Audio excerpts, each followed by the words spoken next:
안녕하세요. 네, 안녕하세요. 네. 네. 오늘 제가 궁금한 게요. 말을 많이 하지 않아도 매력적인 사람들이 가지고 있는 어떤 특징이라고 할 만한 게 있을까요? 매력적인 게 뭐라고 생각하세요? 저는 매력적인 걸 한마디로 정의하면 자기의 중심을 잘 잡고 있는 사람. 중심을 잘 잡고 있는 사람. 네, 휘둘리지 않고. 중심을 잘 잡고 있는 사람은 매력적으로 보일 수 있다고 생각합니다. 근데 중요한 거는 중심을 잘 잡고 있는가의 문장의 핵심은 나한테 있는 거잖아요. 그렇죠. 근데 매력적이다 그렇지 않다는 결국은 평가하는 외부에 있는 거기 때문에 굉장히 좀 어려워지긴 합니다. 내가 중심을 잘 지킨다고 해서 매력적인가? 는 좀 어려울 수 있어요. 그렇지 않나요? 그러게요. 그렇게 네. 생각해보니까. 사실 그렇구나. 마음의 예. 중심을 잘 지키지 않아도 외모가 차은우 씨처럼 잘생기면 충분히 매력적입니다. 결국은 뭐라고 정의하기 어려운데 그 매력적이라는 게 정확하게 무엇인가 하면은 그 사람한테서 긍정적인 정서와 느낌이 느껴지면은 그 사람을 매력적이라고 분석하고 생각하게 되는 것 같습니다. 긍정적이라고 한다면은 무언가 편안하다라고 생각하거나 안전하다 혹은 즐겁다라고 느낄 때에 긍정적인 정서 경험을 하는 거죠. 긍정적인 정서 경험은 그 사람이 어떤 행동이나 말과 외모 같은 것들을 내가 보고 머릿속으로 판단해서 분석한 다음에 경험하는 것이 아닙니다. 함께 있을 때 그냥 느껴지는 거죠. 무의식적으로 발동되어서 느껴지는 거예요. 그 사람과 함께 있을 때 그 사람이 가지고 있는 그 어떤 외모든 표정이든 말이든 행동이든 그 어떤 복합적인 무엇을 우리가 무의식적으로 인지하고 그것이 내 안에 있는 긍정적인 정서 경험의 버튼을 눌려졌을 때 우리는 그것을 매력적이라고 판단하게 될 가능성이 굉장히 높다라고 생각합니다. 그러니까 내가 누군가와 만났을 때 불안한 감정을 느끼거나 어떤 불쾌한 우울한 감정을 느끼거나 다른 어떤 부정적인 감정을 느끼는 순간 그 사람은 타인에게 이렇게 보면 매력 없는 사람으로 보일 가능성이 높다라는 말씀이신 거죠? 그렇죠. 그런데 사실 다른 사람들과 함께 있을 때 내가 어떤 감정을 느낄 것인가를 내가 선택할 수 없잖아요. 그러면 어떻게 해야 하느냐? 일단은 말을 하지 않고 기다리는 거죠. 내가 무슨 말을 하게 된다는 거는 내가 가지고 있는 정서 경험이 나도 모르는 사이에 말로 표출될 수 있다는 거예요. 우리가 무슨 말을 할 때에는 말 한마디 한마디 모든 문장을 머릿속으로 계산한 다음에 이성적으로 내뱉지 않거든요. 무의식적으로 나오게 되는 말들이 훨씬 더 많고 그 무의식적인 말이라는 것은 결국 나의 무의식을 지배하고 있는 그런 감정과 정서가 손을 댔을 가능성이 굉장히 큽니다. 그러면은 나는 상대방에게 부정적인 정서를 가능한 전달하지 않으려고 노력해야 하는데 나도 모르게 내가 무슨 말을 하는지도 모른 채 말을 하다 보면은 그게 상대방한테 스며들 가능성이 있기 때문에 적어도 말을 하지 않으면 내가 어떤 정서 경험을 하고 있건 상대방에게 그것을 전달하지 않기 위한 최소한의 노력이 될 수 있다라는 겁니다. 사실 이제 사람이 말하는 어떤 목소리의 음조라든지 떨림, 단어 선택 이런 걸 통해서 무의식적으로 상대방은 그 사람이 어떤 감정을 느끼고 있는지 알 수 있는 것 같아요. 그럼요. 그런데 이게 상대방과 대화를 할 때 긴장된다고 해서 그냥 가만히 앞에서 웃고만 있을 수는 없잖아요. 말을 해야 되는 타이밍도 있을 거고 말을 해야 될 텐데 어떻게 해야 될까요? 그럼요. 그럴 때는 말을 내가 직접적으로 하려 하기보다는 상대방의 말을 듣고 적절하게 반응해 주는 것만으로도 의미가 있어요. 왜냐하면 우리가 결국 말을 한다는 거는 어떤 정보를 전달하기 위해서만 하는 건 아니거든요. 말을 함으로써 내가 가지고 있는 정서와 감정을 표현하고 상대방에게 전달되었다라는 것을 확인할 때 우리가 충족되는 긍정적인 경험이 있거든요. 우리는 누군가에게 나의 마음이 이해받았다, 인정받았다라고 느끼는 것을 굉장히 필요로 하는 동물이기 때문에 그것이 말이 가지고 있는 가장 중요한 기능 중에 하나라고 생각합니다. 그렇다는 거는 나뿐만 아니라 나와 함께 있는 상대방도 그러할 것이라고 생각을 해야 돼요. 상대방도 나에게 무슨 말을 함으로써 자기가 가지고 있는 마음과 생각과 정서를 인정받고 이해받기를 기대하고 있을 거라는 거죠. 그러면은 일단 내가 좀 더 매력적으로 보이고 싶다라고 한다면은 내가 무슨 말을 해서 나의 욕구를 충족시킴을 목표로 하다가 나도 모르게 내가 가지고 있는 두려움이나 불안을 드러낼 가능성을 감수하기보다는 상대방의 그 욕구를 먼저 충족시켜 주려고 좀 더 잘 듣고 적절하게 반응하고 리액션 하려고 노력하는 게 조금 더 나을 것 같다는 겁니다. 말없이 그냥 이렇게 웃고만 있는 것도 전 나쁘지 않다고 생각해요. 하지만 웃으면서 상대방의 이야기를 듣고 들은 다음에는 적절하게 긍정적인 형태로 대답을 하고 이야기해주는 게 좀 더 적절할 것 같아요. 그런데 내가 어떤 나의 의견과 나의 생각을 전달하는 데에만 포커스가 맞춰져 있으면 상대방이 하는 이야기의 진위를 파악하기도 어렵고 집중하기도 어렵고 딴지를 걸게 될 가능성이 크거든요.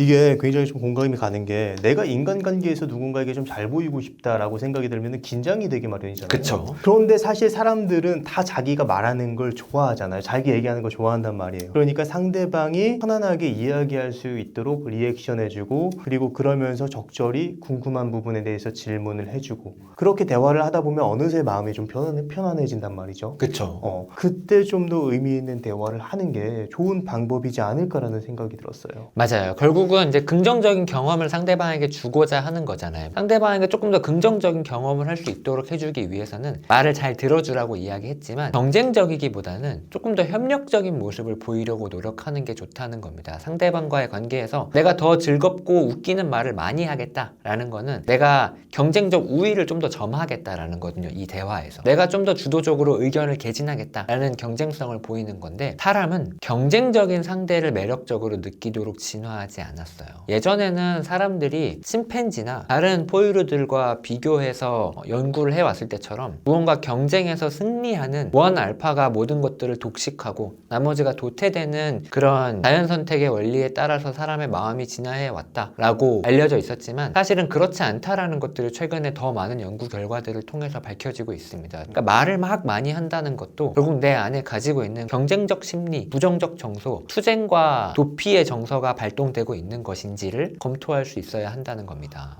이게 말을 줄이라는 말이 아예 말을 하지 말라는 말은 또 아니잖아요.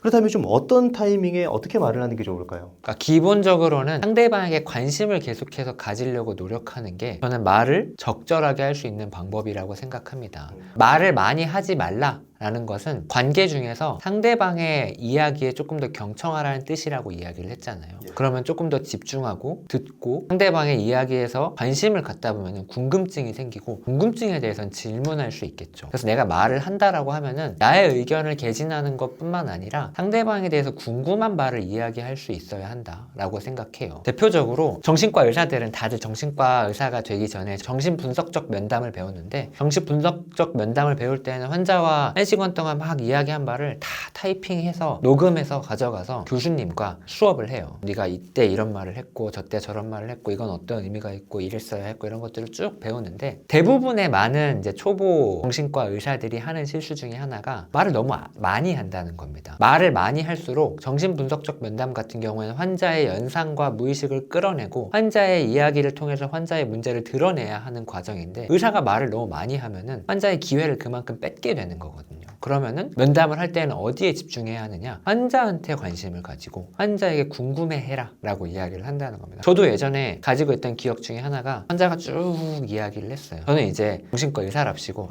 그거는 이러이러한 의미가 있을 수 있겠군요 라고 이야기를 해줬는데 교수님은 그거는 네 생각이고 지금은 네 생각을 환자한테 강요하는 시간이 아니라 환자의 의견을 이끌어내는 시간이다. 환자가 이런 이야기를 했는데 교수님이 안 궁금해 이게? 이렇게 이야기를 하셨거든요. 그게 궁금하지 않았던 이유는 제가 그때 거기에 집중하지 못했기 때문이죠. 내가 무슨 말을 해야 할지 내가 어떤 도움을 주어야 할지에만 골몰해 있다 보니까 환자가 이야기를 할 때 집중하지 못하고 그러니까 자연스러운 궁금증이 생기지 않았던 거였다고 저는 깨닫게 되었거든요. 그런 분석적 면담에서 뿐만 아니라 인간관계에서도 마찬가지라고 생각해요. 상대방에게 저는 좀 더 궁금해할 수 있어야 긍정적인 경험을 줄 수 있다고 생각합니다. 그리고 궁금해하려면 상대에게 조금 더 집중하고 관심을 가져야 한다고 생각해요. 관심은 관심이 가는 흥미로운 이야기에 쏠릴 수도 있지만 그게 관심 가지 않는다 하더라도 내가 가지려고 노력해 볼 수 있습니다. 경청은 수동적인 게 아니라 적극적인 거다라는 느낌이 들어요. 적극적으로 상대의 이야기를 들었을 때 상대가 하는 하나 단어 혹은 하나의 어떤 말 그런 어떤 말을 상대가 하는 거에는 분명히 어떤 이유가 있거든요. 그럼요.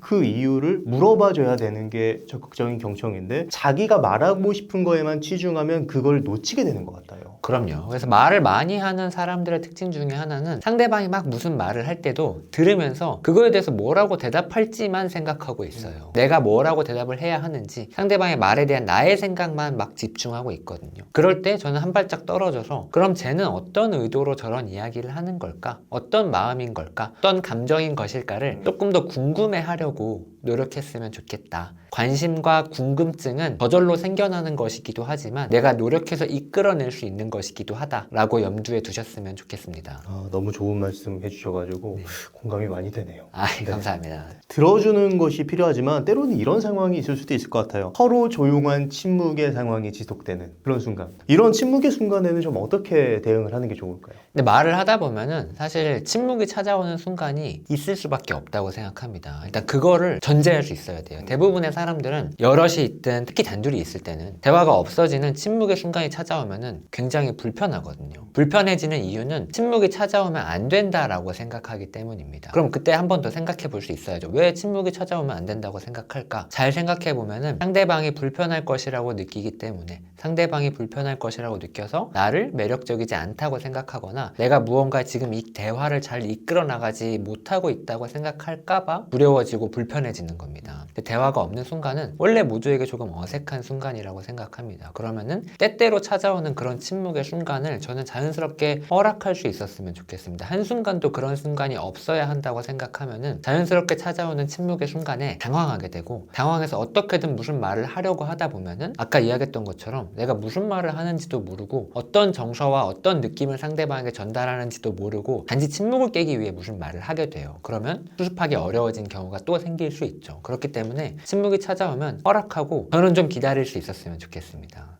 저도 예전에 대학교 상담 시간에서 이런 말을 교수님께서 해주신 적이 있거든요. 침묵도 대화다. 그럼요. 약간 침묵을 공백이 아니라 대화라고 생각하면 조금은 마음이 편해지는 것 같다라고 저는 생각이 들더라고요. 그럼요. 침묵도 침묵 안에서 오가는 비언어적인 교류가 분명히 있습니다. 침묵이 찾아올 때 불안해서 아무 말이나 막 하거나 불편하다고 갑자기 핸드폰을 꺼내서 핸드폰을 보거나 라고 하면은 저는 오히려 그게 상대방에게 부정적인 정서를 전달해 줄 가능성이 훨씬 더 크다고 생각합니다. 침묵이 찾아왔을 때는 내가 너와 지금 여기에 함께 있고 나는 대화를 하지 않는다 하더라도 대화가 잠시 끊겼다 하더라도 너에게 집중하고 있다 라는 것을 비언어적으로 전달할 수만 있으면 된다고 생각해요. 좋은 방법 중에 하나는 상대에게 시선을 맞추고 있는 거죠. 혹은 너무 뚫어져라 쳐다보면 우리나라 사람들은 좀 공격적으로 받아들이는 경향이 있으니까 적절하게 시선을 돌려가면서 시선을 맞추려고 노력하고 또 한 가지는 그럼에도 불구하고 무언가 침묵이 불편해서 나도 모르게 불안감을 내비칠 것 같다 라고 할 때는 미소를 머금는 거라고 생각합니다. 적어도 미소를 머금으려고 노력하면은 상대방이 내가 가지고 있는 불안을 있는 그대로 다 가져가진 않을 거라고 생각해요. 그러려면 이런 상황을 대비해서 미소를 평소에 좀 연습해 둘 필요가 있겠죠. 불안감이 찾아오면 저는 그냥 미소를 머금고 상대방에게 시선을 맞추면서 조금 기다려봐도 좋지 않을까 싶어요. 그대로 침묵이 이어지다가 2시간 동안 말을 한마디도 안 하다가 집에 가는 일은 절대로 벌어지지 않을 겁니다. 무슨 말이 떠오르거나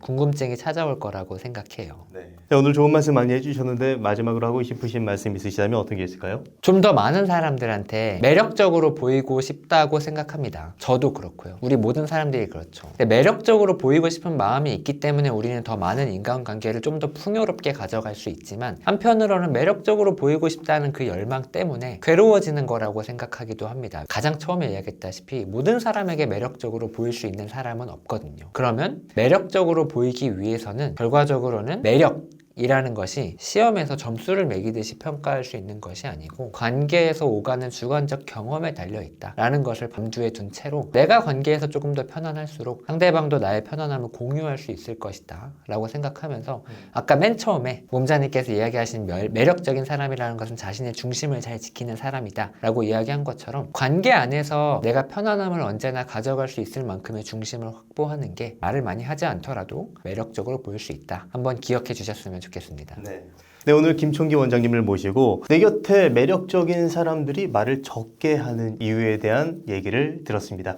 그럼 오늘의 심리학은 여기까지 하도록 하겠습니다. 좋은 말씀 해주셔서 감사합니다. 감사합니다. 감사합니다. 네.